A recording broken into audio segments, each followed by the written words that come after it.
Mélanie Gomez et le docteur Jimmy Mohamed. Très heureuse de vous retrouver dans ce rendez-vous, votre émission Santé Bien-être. Nous sommes ensemble comme chaque jour jusqu'à 16h. Alors c'est le moment d'accueillir notre invité pour le dossier du jour. C'est vous, docteur Éric Laurin. Bonjour. Bonjour Mélanie. Vous êtes médecin phytothérapeute, nutritionniste. Vous êtes également président de l'Institut européen des substances végétales. Et si vous êtes là aujourd'hui, c'est pour nous parler de ce livre qui vient de sortir, La phyto, ma médecine au naturel, paru aux éditions Duno.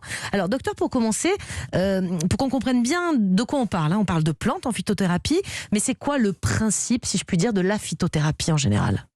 La phytothérapie, c'est l'art de soigner avec les plantes. Là, on est en médecine et j'insiste sur cette notion de phytothérapie médicale, puisque en tant que médecin, je cherche non seulement à soulager mes patients, mais à les soigner et les guérir. Donc, j'ai besoin de toute une pharmacologie végétale, qui est effectivement le point qui fait défaut dans le cadre des études habituelles de médecine.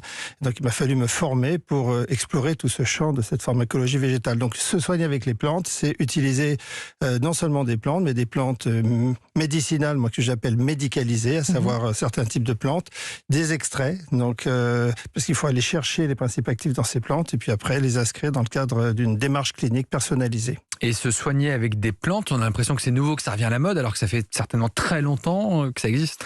Bon, en ce qui me concerne, ça approche les 40 ans, donc c'est vrai qu'il y a un renouveau de la phytothérapie. En fait, la phytothérapie ne cesse de se réinventer, essentiellement grâce à l'apparition de nouveaux modes d'extraction. Donc, ces nouveaux extraits ont permis de faire des bonds en avant dans la reproductibilité des résultats, puis dans les garanties à la fois de sécurité, d'efficacité qu'attendent tout naturellement les patients. Vous l'utilisez depuis 40 ans de façon médicale, mais alors il y a 10 000 ans, par exemple, on utilisait la phytothérapie. Pourquoi ? Parce que d'abord, la première ressource, c'est celle qui est autour de l'écosystème dans lequel on vit. Donc, et c'est vrai que les premières maladies mystérieuses, les premières blessures, donc, ont nécessité de faire appel à la ressource végétale qui était autour de nous.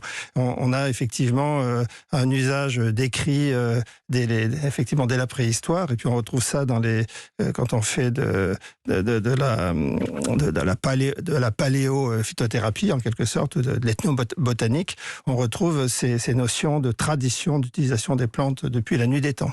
Est-ce que vous avez l'impression que ça répond à une demande nouvelle, les patients qui ne veulent plus forcément de traitement antibiotique, plus forcément d'anxiolytiques et qui sont à la recherche de quelque chose d'alternatif, sans parler de placebo, ils veulent un vrai traitement mais ils ne veulent pas les vrais médicaments?